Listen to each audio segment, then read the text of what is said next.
Welcome back to another video. I am Gold Raven, and this one is on a small update that hit the game yesterday.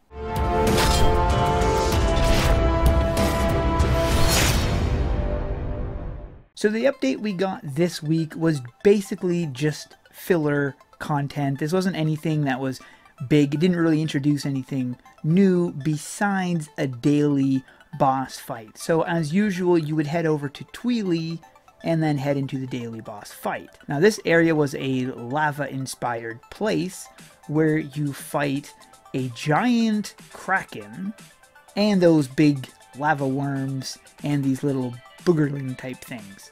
This came with a daily quest that you can grab, and it also introduced some new items. Now there are only 2 items.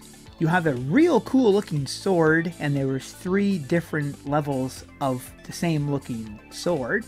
And to get this, you would need to get the drop off of the boss. Now I spent about, I have no idea how long, 40 minutes maybe, fighting the boss and stuff, and I didn't get it at all. So it's a pretty low drop rate to get the item you need to get that sword.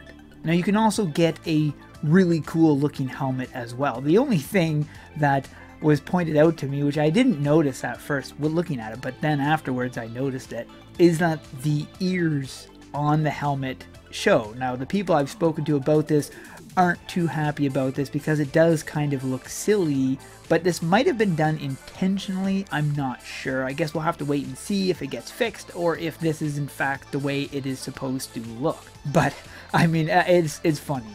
Now, like I said, the boss does drop a blade. At least I think it was the boss. As far as I know, nobody had gotten it, but I'm pretty sure the boss would drop it.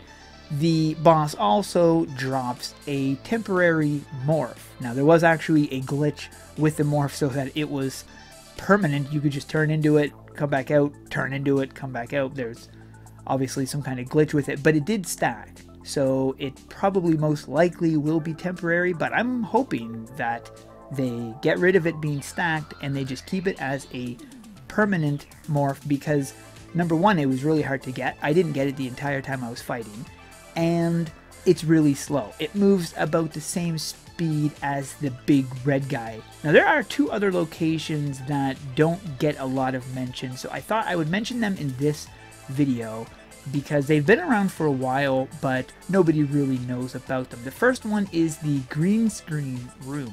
To get there, you just type in join green screen, and then as you can see, it's a green screen. So if you have background stuff like Photoshop or other things like that, you can have your character standing in all sorts of different situations. Next is the blue screen room. To get there, you type in join blue screen, and it's the similar thing. Instead of being green, it is blue. For you guys who did not know that, there you go. Right now the devs are really pushing on the new Battle-On and on the other Tower of Necromancy update, so that's why this week it was just filler content. I actually had a filler content idea myself. What it was a Slayer, a monster Slayer challenge, sort of. The way I envisioned it was you go to one NPC in a location, let's say Darkovia, and you grab the quest from them. The quest would be something like kill 500 monsters.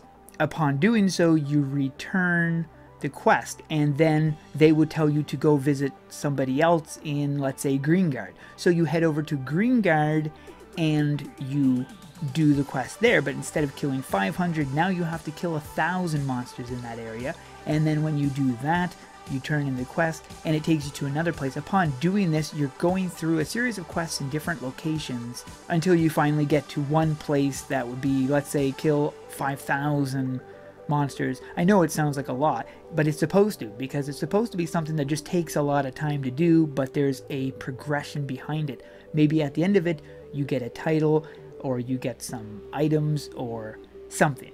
I just think adding filler stuff like that would be better than some of these little things that take 20 minutes to beat. But I have seen a lot of complaints about the new Battle-On due to the fact that they don't think devs should be wasting their time making a new Battle-On, seeing as how they've already revisioned Battle-On several times. The reason why they're doing this is because a lot of the new players are dropping off when they get to the old Battle-On, well, to the current Battle-On. They don't really progress beyond there, so they're not able to experience Ashfall or Darkovia, and this is where it would draw them in more. So they need to get through the first part of the game, which will entice them to continue playing once there's this gripping storyline. This is the essence behind the new Battle. Now, another thing a lot of people are forgetting about AQ3D. When AQ3D originally started, it was supposed to be a bathroom break game. It sounds weird, but that's exactly what AQ3D was supposed to be. It was supposed to be one of those games where you've got a 10-minute coffee break, let's jump into AQ3D and run a dungeon.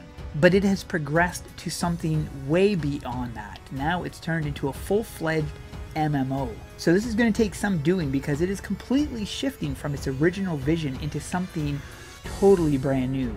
It's like being born a bunny but then turning into a rhino.